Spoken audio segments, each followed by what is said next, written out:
ஆண்டு கொண்டு என்னுடைய இடர்களை எல்லாம் களைந்தாய். அப்பேற்பட்ட அமுதே அருமா மணி முத்தேன்ற இறைவன் சிவபெருமான் தன்னுடைய மெய்யடியார்களுக்கு அமுதத்தை போல இருக்கார். உணர்ந்தவர்களுக்கு அது தெரியும். மாணிக்கவாசர் உணர்ந்திருக்கார். அதனால அமுதமே அருமா மணி முத்தே தூண்ட விளக்கில் சுடர் போன்ற இறைவனே, நான் இங்க தொண்டனேற்கு முண்டம் கொள் வேண்டாது ஒன்று வேண்டாது மிக்க அன்பே மேவுதலேன்றார்.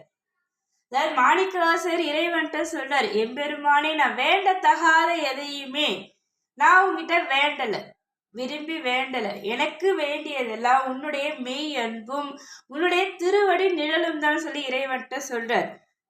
வேண்டத்தகாததுன்னா மீது எல்லாமே வேண்டத்தகாது. வேண்டத்தக்கது எதுனா இறைவன் சிவபெருமானுடைய மெய் அன்பும் இறைவனுடைய திருவடி நிழலும் தான்றதை இங்க மாணிக்கவாச பெருமான் நமக்கு எல்லாம் சொல்றார். வேண்டாது ஒன்று வேண்டாது